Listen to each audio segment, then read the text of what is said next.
2019 ലോക്സഭാ തെരഞ്ഞെടുപ്പ് ഒരു വലിയ സുവർണാവസരമാകുന്നത്. അല്ല പ്രവീൺ, ഈ കോൺഗ്രസിന്റെ കാര്യമാണ് പറയുന്നത്. അല്ല ഗോപി, ഞാനത് എടുത്തു കോൺഗ്രസിന്റെ കാര്യമാണ് പറയുന്നതെങ്കിൽ പാട്ട് ഓർമ്മ വന്നു. എനിക്കൊരു പാട്ട് ഓർമ്മ വരുന്നുണ്ട് പെട്ടെന്ന്.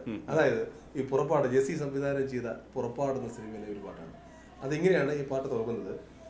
ദൂരെ ദൂരെ ദൂരെ ഏതോ തീരം തേടി തേടി യാത്രയനന്തമാം യാത്ര ആദമിൻ മക്കൾ തൻ തുടർ യാത്ര തുടർ യാത്ര തുടർ യാത്ര. ഗോപി മനസ്സിലായി. അതായത് ഞാൻ പറയാൻ ഉദ്ദേശിച്ച കാര്യത്തിലേക്ക് ഗോപി ഈ പാട്ടിനെ വളരെ കൃത്യമായി കൊണ്ടുപോകുന്നു. കാരണം ഇപ്പോൾ എന്തുകൊണ്ട് കോൺഗ്രസിന് സുവർണാവസരമാകുന്നുവെന്നും ആ സുവർണാവസരം ശരിയാക്കി എടുക്കുന്നതിന് വേണ്ടി കോൺഗ്രസ് എന്താണ് ചെയ്യേണ്ടതെന്ന് ഇപ്പൊ മുല്ലപ്പള്ളി രാമചന്ദ്രൻ ഫെബ്രുവരിയിൽ കാസർഗോഡ് മുതൽ തിരുവനന്തപുരം വരെ ഒരു യാത്ര നടത്താൻ പോകുന്നു എന്നുള്ളത് ഗോപി ആ പാട്ട് പാടിയത് എന്തായാലും ഉചിതമായി. കാരണം കോൺഗ്രസിന് എപ്പോഴും ഇതാണ്, കോൺഗ്രസിന് അടിത്തട്ടിൽ കോൺഗ്രസിനെ ശക്തിപ്പെടുത്തുന്നതിന് പകരം ഈ തെരഞ്ഞെടുപ്പ് അടുക്കുമ്പോൾ ഒരു യാത്ര സുധീരൻ നടത്തി, അതിന് മുമ്പ് ചെന്നിത്തല നടത്തി, ഇങ്ങനെ യാത്രകൾ നടത്തിയതുകൊണ്ട് പ്രവീണ ഈ കോൺഗ്രസിന് ഈ വരുന്ന തെരഞ്ഞെടുപ്പിൽ അല്ലെങ്കിൽ കോൺഗ്രസ് നേട്ടം ഉണ്ടാകുമെന്ന് നമുക്ക് പരക്കെ ധരിക്കാം. പക്ഷേ ഈ യാത്ര കൊണ്ട് മതിയാകുമോ? അല്ല, അവിടെയാണ് അത്. ഇതൊരു ഈ ദൂരെ ദൂരെ തീരം തേടി പോകും എന്ന പാട്ടിൽ പറഞ്ഞതുപോലത്തെ ഒരു അവസ്ഥ മാത്രമായി നിൽക്കും. കാരണം കേരളത്തിൽ ഇപ്പോഴത്തെ സവിശേഷമായ രാഷ്ട്രീയ സാഹചര്യത്തിൽ ഇനിയൊരു രാഷ്ട്രീയ യാത്ര നടത്തിയത് കൊണ്ട് എന്തെങ്കിലും നേട്ടമുണ്ടാക്കാൻ സാധിക്കും എന്ന് കരുതുക വയ്യ. മുല്ലപ്പള്ളി രാമചന്ദ്രൻ KPCC പ്രസിഡന്റായി വരുമ്പോൾ കോൺഗ്രസ് പ്രവർത്തകരും പൊതുവെ കേരളത്തിലെ ഈ നിഷ്പക്ഷരായി നിൽക്കുന്ന ആളുകളും ഒക്കെ കരുതിയിരുന്നത് ഇവിടുത്തെ ഗ്രൂപ്പിസത്തിനൊരു വലിയ മാറ്റമുണ്ടാകും, കോൺഗ്രസിൽ ഒരു അടിമുടി ചേഞ്ച് കൊണ്ടുവരാൻ സാധിക്കും എന്നൊക്കെ ഉള്ളതാണ്. പക്ഷെ ഇപ്പോൾ ഈ പുനഃസംഘടനയുടെ കാര്യം വന്നപ്പോൾ തന്നെ എന്താണ് ഇവിടെ ഉമ്മൻചാണ്ടി ഗ്രൂപ്പിന്റെയും ചെന്നിത്തല ഗ്രൂപ്പിന്റെയും ഒക്കെ ശക്തി എന്ന് മുല്ലപ്പള്ളിക്ക് പിന്നെയും ബോധ്യമായി. അവർ അതിസമർത്ഥമായ ആ ഒരു ശ്രമത്തെ ഇല്ലാതാക്കിയിരിക്കുകയാണ്. ഗ്രൂപ്പിന് അല്ലെങ്കിൽ അവർക്ക് അവർ പ്രതിനിധാനം ചെയ്യുന്ന ഗ്രൂപ്പുകൾക്ക് തുല്യമായ വിഹിതം കിട്ടണം എന്നുള്ളത് വന്നപ്പോൾ മുല്ലപ്പള്ളിക്ക് അത് സ്വീകാര്യമല്ലാത്തൊരവസ്ഥയാവുന്നു. ശരിക്കും സുധീരൻ നേരിട്ടിരുന്ന ഒരു അവസ്ഥയും ഇത് തന്നെയായിരുന്നു.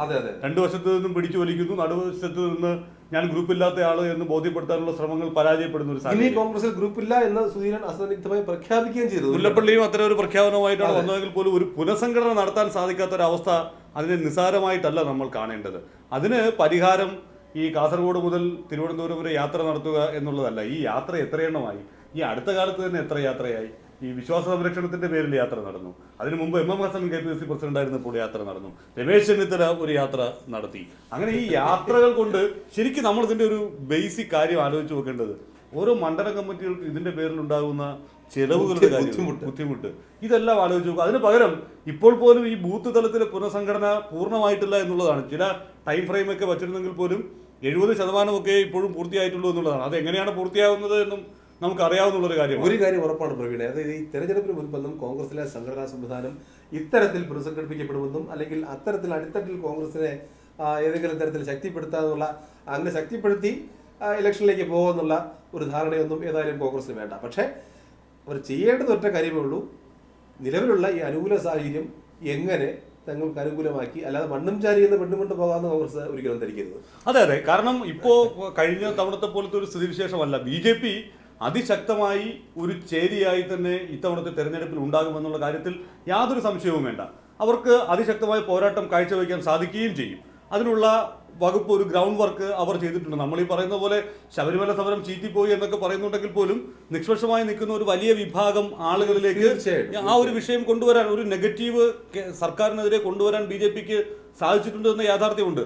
അപ്പോൾ അതിനെ മറികടക്കാൻ മറുവശത്ത് CPM-ഉം ഇടതുമുന്നണിയും ഒരു ശ്രമം നടത്തുമ്പോൾ കോൺഗ്രസ് എവിടെ നിൽക്കുന്നു എന്നുള്ളൊരു ചോദ്യമുണ്ട്. അവിടെയാണ് പാർട്ടിയെ അടിത്തട്ട് മുതൽ ചലിപ്പിച്ച് പ്രവർത്തനമില്ലാതെ പണ്ടൊക്കെ ചെയ്തിരുന്നത് പോലെ ഇതിനിടയിൽ നമുക്ക് നൈസായി കൊണ്ടുപോകാം എന്നുള്ളൊരു ചിന്ത.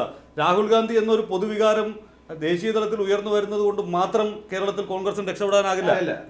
ഒരുപാട് ഘടകങ്ങൾ ഇത്തവണ കോൺഗ്രസിനെ ഈ തെരഞ്ഞെടുപ്പിൽ വിജയിപ്പിക്കണമെങ്കിൽ ഒത്തുചേരേണ്ടതുണ്ട്. അതിനുവേണ്ടി വലിയ ശ്രമങ്ങളുണ്ട്. മാത്രമല്ല പ്രവീണെ, ഇപ്പോൾ വേണമെങ്കിൽ ഒരു നിയമസഭാ തെരഞ്ഞെടുപ്പാണ് വരാൻ പോകുന്നതെങ്കിൽ ഒരുപക്ഷെ BJPക്ക് ഈ പറഞ്ഞതുപോലെ BJPക്ക് ഒരു അപ്രഹാരം ഉണ്ടായേക്കാം എന്നുള്ള പ്രതീക്ഷ ഒരുപക്ഷെ ഉണ്ടായേക്കാം. പക്ഷേ ഈ ലോക്സഭാ തെരഞ്ഞെടുപ്പ് തീർച്ചയായിട്ടും കോൺഗ്രസ് അനുകൂലമായി തന്നെ വരും എന്നുള്ള കാര്യം ഏതാണ്ട് അവർക്കറിയാം. അതുകൊണ്ടാണോ ഈ മന്ദീഭവിച്ചുള്ള ഒരു പ്രവർത്തനം കോൺഗ്രസിന്റെ ഭാഗത്ത് നിന്ന് ഉണ്ടാകുന്നത് എന്ന് തീർച്ചയായിട്ടും. അപ്പോൾ ഈ പറഞ്ഞതുപോലെ തീരം തേടി യാത്ര ചെയ്തിട്ട് അനന്തമായി യാത്രകൾ നടത്തിയിട്ട് കാര്യമില്ല. പാർട്ടിയെ ശക്തിപ്പെടുത്തുക. യഥാർത്ഥത്തിൽ ഈ നിരാശരായി നിൽക്കുന്ന അണികളുണ്ട്, അവർക്ക് മുല്ലപ്പള്ളിയൊക്കെ വന്നപ്പോൾ കിട്ടിയിരുന്ന ഊർജ്ജമുണ്ടല്ലോ, അത് ചോർന്നു പോകാതെ പാർട്ടി സൂക്ഷിക്കുക തന്നെ വേണം.